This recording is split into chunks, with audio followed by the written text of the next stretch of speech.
Je veux que tu comprennes pas comme ma grand-maman. Eh bien, Kiko, quand tu flattes ton aîné, Madame, mon oncle Djadji, il est. Autant que si non, mon oncle Djadji, bon. Non. La gloire de Dieu dans l'église, Kiko, ma autant la couméon. elle est évidente. Dans wedding. Je dis bien la gloire de Dieu dans l'église, elle est évidente. Son pivot central, c'est l'amour. Son pivot central, c'est l'amour. Disparaître, vivre dans l'humilité pour que l'autre à côté de vous soit plus heureux que vous-même sans réserve. Amen. Donc,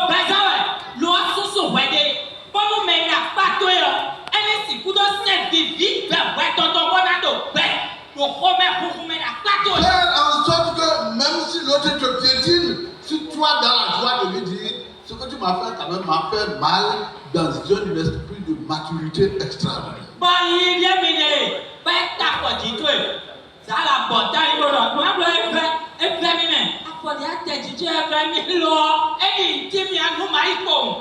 Parce que la gloire de Dieu se manifestera au ciel et doit se manifester sur la terre maintenant et dès à présent.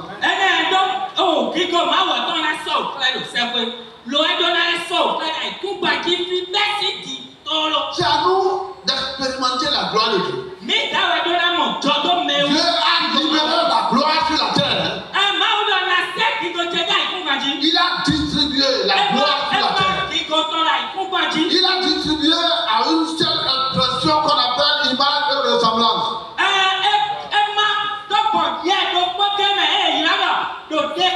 Nous sommes l'image et la sa ressemblance. Et en tant qu'image et ressemblance de Dieu, nous avons reçu par transfert la gloire de Dieu sur notre vie. Dis à ton frère à côté de toi, la gloire de Dieu est en toi.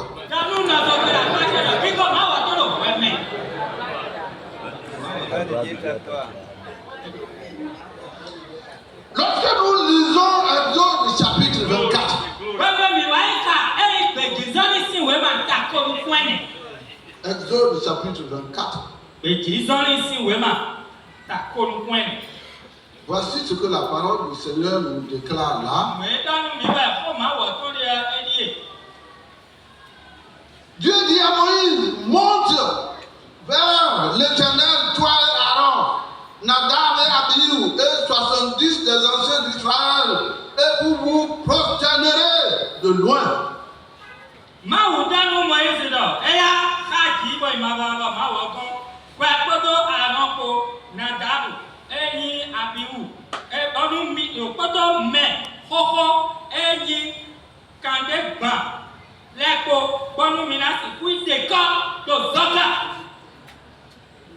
Et vous vous prosternerez.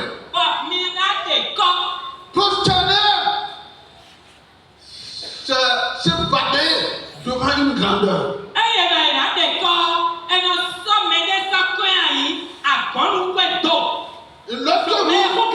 Lorsque vous allez dans le royaume d'Abomé et que vous êtes devant le Dada, vous devez vous prosterner, vous éviter d'être ce que vous êtes parce que vous vous évadez devant une grandeur.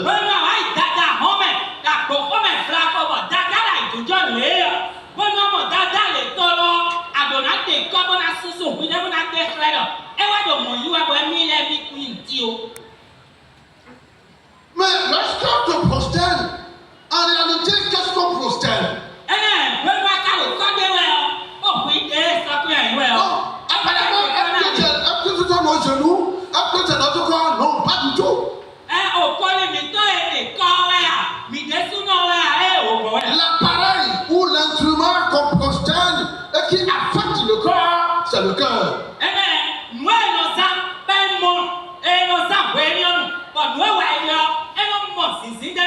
Lorsque vous êtes chrétien et que votre cœur n'est pas connecté à Jésus-Christ, lorsque votre cœur n'est pas connecté au Saint-Esprit,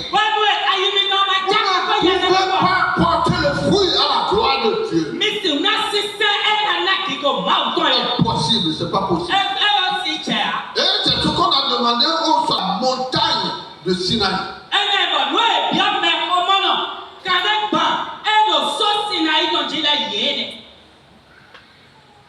Lisons dans Lévitique, chapitre 9.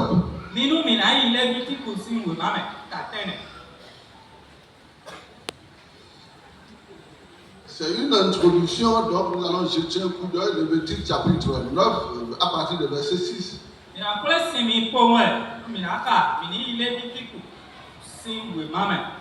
Lévitique, si quelqu'un là, il peut nous lire les versets 6 et 7. Si vous n'êtes pas là, moi-même, je vais. Ok. Oui. Verset 6 déjà. Lévitique 9, verset 6. Moïse dit. Vous ferez ce que l'Éternel a ordonné. Écoutez, hein, vous ferez ce que l'Éternel a ordonné. Et la gloire de l'Éternel vous apparaîtra. Le vœu de mon cœur pour toi, c'est que tu invites la présence abondante du Seigneur dans ta vie.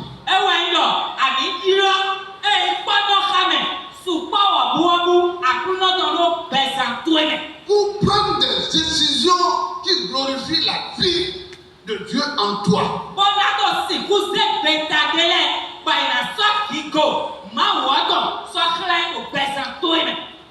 Parce que en fait, notre problème, c'est que nous n'allons pas surmonter les œuvres de la chair en nous.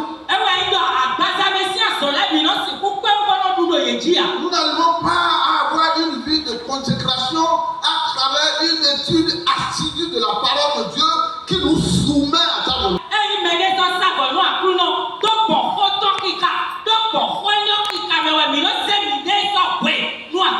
Nous avons trop de paroles dans notre bouche, mais nous ne faisons pas ce que Dieu veut que nous fassions. Ok,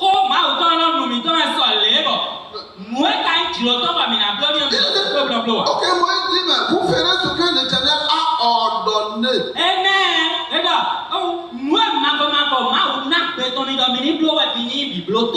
Ce mot-là m'a toujours plu pour que je devienne militaire. Le militaire officier donne des ordres. Il dit que Moïse dit il prend Dieu comme un Dieu officier, comparable à l'officier, qui donne des ordres.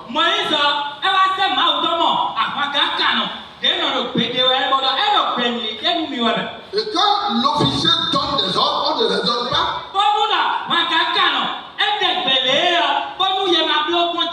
On exécute. Et le militaire est psychologiquement préparé à exécuter l'ordre de son chef. Parce qu'il se passe au profit de l'ordre qui est un commandement solennel. Je ne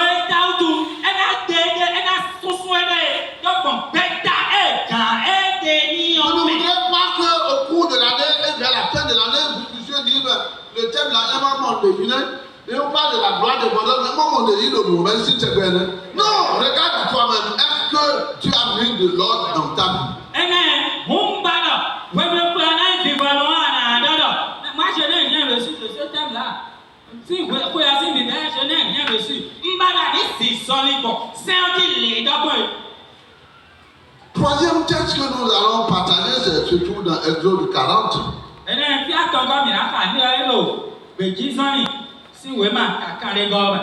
Exode 40 à partir du verset 29.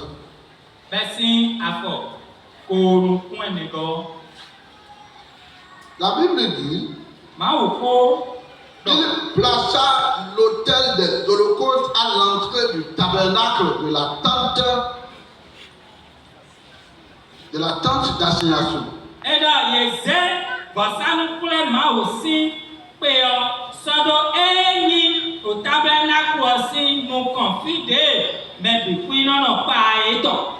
il y offrit l'holocauste et l'offrande comme l'Éternel l'avait ordonné à Moïse.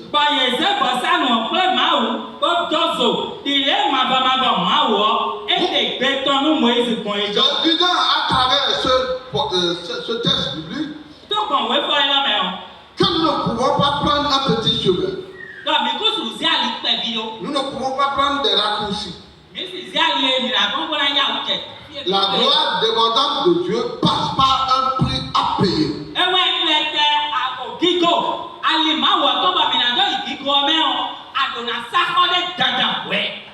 Il y a un prix à payer. Et c'est ce prix que nous appelons communément sacrifice. Il y a un prix à payer. Ici, il y avait un prix à payer. La manière des offrandes. Dans la manière de servir Dieu dans la tente d'assignation.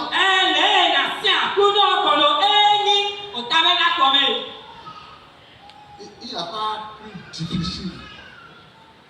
Il n'y a pas plus difficile que le chrétien.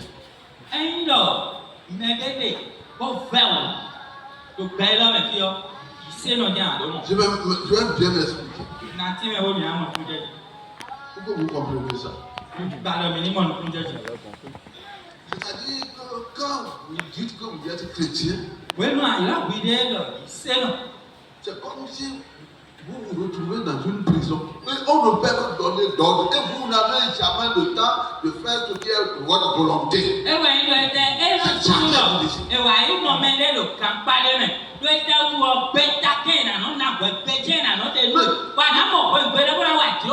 En réalité, il ne faut pas qu'on se voue la base. Il n'y a rien de plus difficile que d'être chrétien.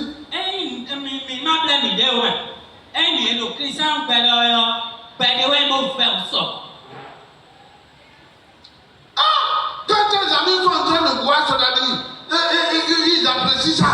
Et on te dit de mourir en sodabi. Donc il y a déjà, nous mourons en beaucoup de choses avant de voir le ciel même. Heureusement que c'est pourquoi que la mort ne nous arrête plus.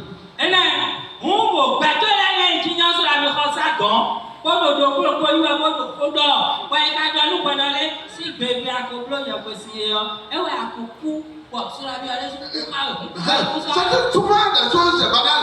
On te dit que tu ne dois plus insulter. Et ta langue a envie d'insulter parce que ce que le monsieur là ou la femme là se dit là, il faut que tu lui montres que tu es un homme. Voilà que tu dois fermer la bouche.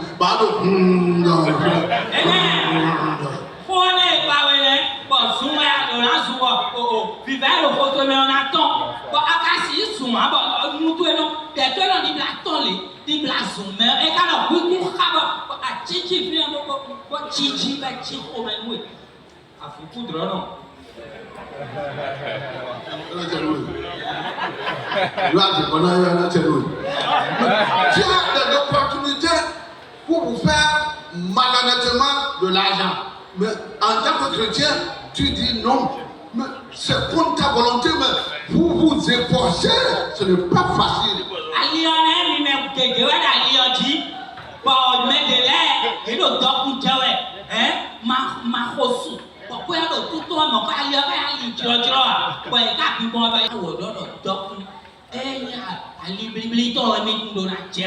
À mon âge, je ne peux que vous dire la vérité parce que la vie chrétienne, elle est difficile.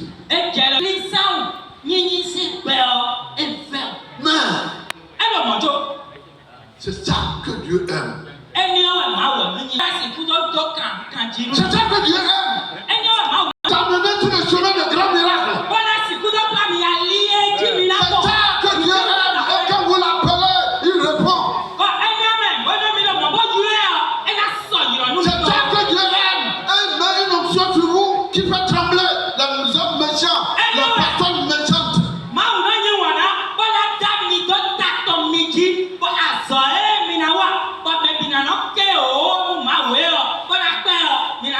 C'est ça que Dieu aime. Pour vous faire pleuvoir la grande bénédiction que personne ne peut vous arracher sur la terre.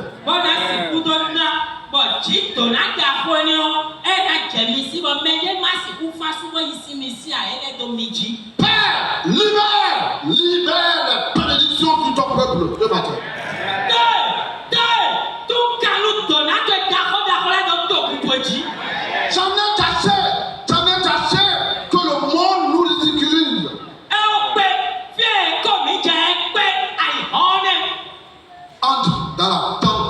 destination. Amen. Puis on fait non pour le voir ça. Et reçois tes bénédictions.